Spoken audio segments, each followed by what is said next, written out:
जैसे आपके यहां कोई मर जाता है तो कुछ लोग कहते हैं 1.25 महीने तक मंदिर मत जाओ, कुछ लोग कहते हैं 1.25 साल तक मंदिर मत जाओ। क्यों? अब मुझे एक बात बताओ कि जिसे मरना था वो तो मर गया। 13वीं तक, जब तक सूतक काल है तब तक तो मानसिक पूजा करनी चाहिए। मंदिर में भगवान का स्पर्श सूतक के टाइम नहीं करना चाहिए, ये बात सही है।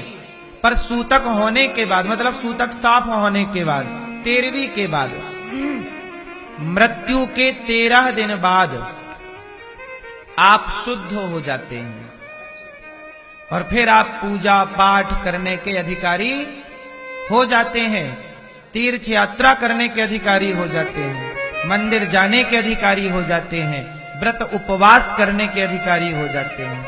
इसलिए पुरानी परंपराओं के नाम पे जो 1.25 महीने, 1.25 साल या 6 महीने की जो रोकथाम कुछ लोग लगाते हैं, ये सरासर गलत है, मनमाना आचरण है।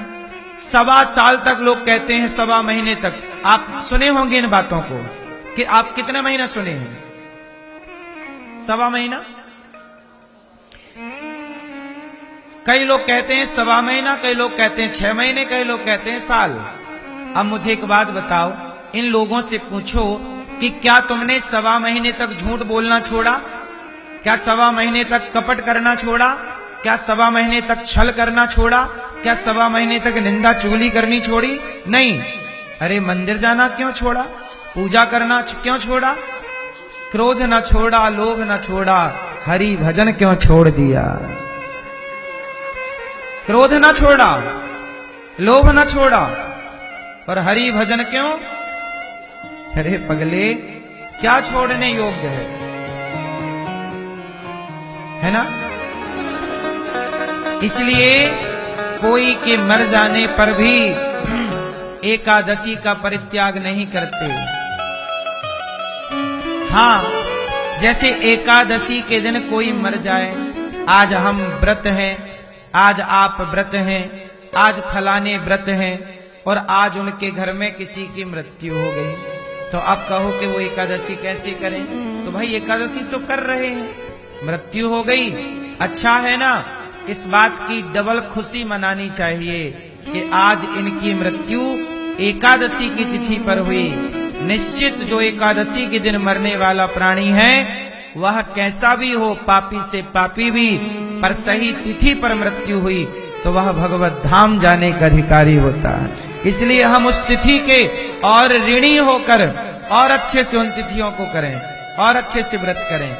आज की तिथि पर आप व्रत हैं एकादशी और घर पे कोई मरा है तो आज आप भोजन मत करना।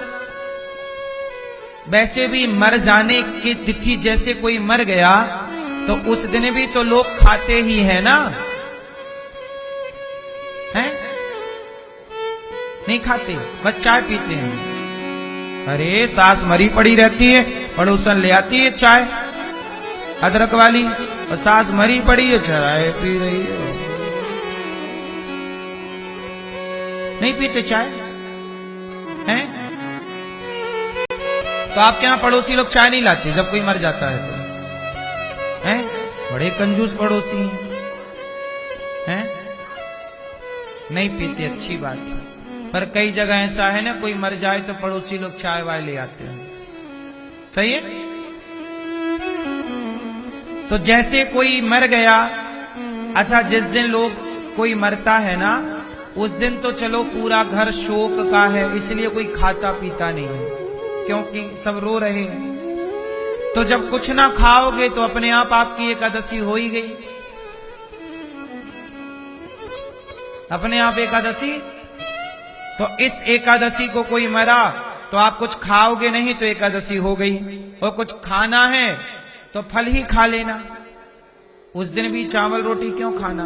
अगली जो एकादशी आएगी तब तक आपकी 13वीं हो चुकी होगी यहां पे, तो शुद्धि होगी, अगली एकादशी कंटिन्यू कर लेना। जिस तिथि को, जैसे आज जन्माष्टमी के दिन किसी के घर किसी की मृत्यु हुई तो केवल आज की तिथि में वो उत्सव नहीं होगा, अगले साल जो जन्माष्टमी आएगी तो करना, क्योंकि मरने वाला तो 365 ही दिन है ना मरने के लिए। कोई एक दिन में तो मरना ही पड़ेगा, और जब मरेंगे तब कोई ना कोई तिथि तो रहेगी ही। ऐसे तो सारी तिथि फिर बाधित तो हो जाएंगी। इसलिए गलत काम छोड़ के सही काम कंटिन्यू करनी है। तो भगवान ने गिरिराज जी की पूजा कराई, और पूर्वजों के द्वारा जो इंद्र की पूजा की परंपरा थी वो, इसलिए तुलसीदास जी कहते हैं और देवता चित्त न धरई। हम सनातनी लोग देवताओं की पूजा नहीं करते। किसकी पूजा करते हैं?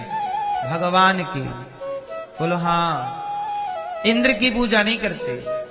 हमारे भारत में इंद्र के मंदिर कहां है? इंद्र की पूजा नहीं है। हमारे यहां सिर्फ भगवान की पूजा है। देवता बड़े स्वार्थी होते हैं। यदि देवताओं की आपने पूजा की, अब देखो ना, इंद्र की पूजा नंद बाबा ने बंद कर दी, तो इंद्र ने बादलों से कहा जाओ पूरे ब्रजमंडल को डुबा दो, क्योंकि नंद बाबा ने हमारी पूजा नहीं की। तो देखो, जब पूजा करते रहे तो तुमने उन्हें कभी दर्शन नहीं दिया, और आज पूजा नहीं की तो डुबाने चले। तो ये देवताओं की पूजा नहीं करोगे तो डुबा देंगे। लेकिन भगवान कहते हैं कि देखो, तुमने गोवर्धन की एक बार पूजा कर ली तो इंद्र के क्रोध से तुम्हें वही बचाएंगे जिनकी तुमने पूजा की है। ये गोवर्धन की पूजा, वही भगवान गिरिराज जी ने सारे ब्रजवासियों के प्राणों की रक्षा। इसलिए देवता नाराज हो जाते हैं, लेकिन भगवान कभी नाराज। हम पूजा भगवान की करें या ना करें, एक बार धोखे से अजामिल जैसा पापी धोखे से नाम ले लेता है, उसका भी कल्याण कर देते हैं भगवान। इसलिए भगवान कभी नाराज नहीं होते। और तो सुनो, भगवान को तुम लात भी मार दोगे ना तो भगवान नाराज नहीं होंगे। भृगु ऋषि ने तो लात मार दी भगवान श्रीमन नारायण को छाती पे, मार दी ना।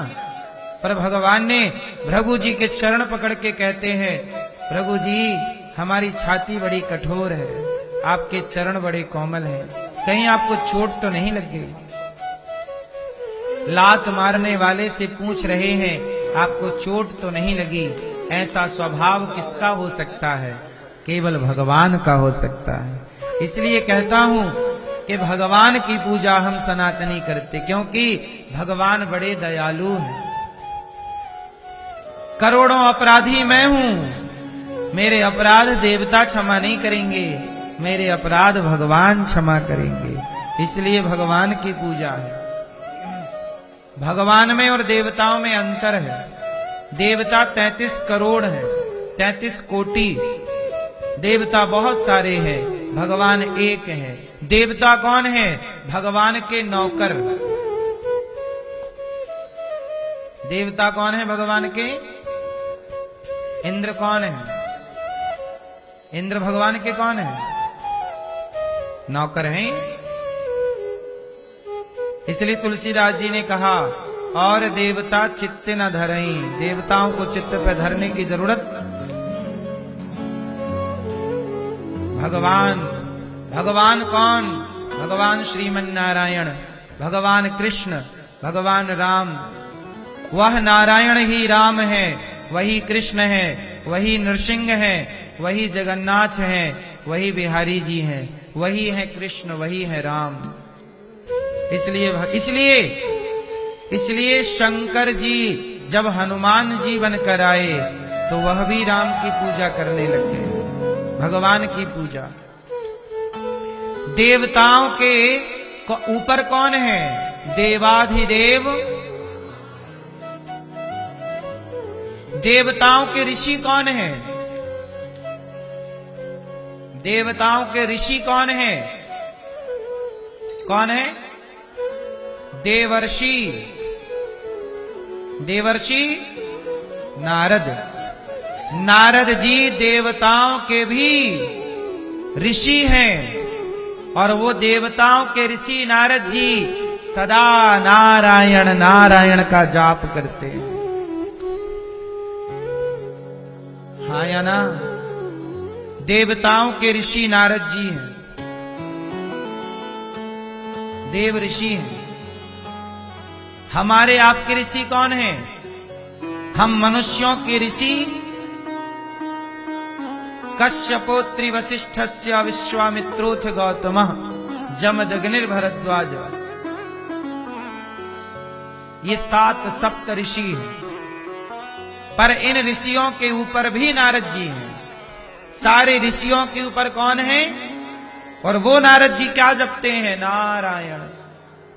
इसलिए आप भी जपा करो श्रीमन नारायण श्रीमन नारायण। नाम जप जरूरी है, चाहे राधा राधा कृष्ण कृष्ण जपो, चाहे सीता राम जपो, चाहे श्री हरि हरि बोल हरे कृष्ण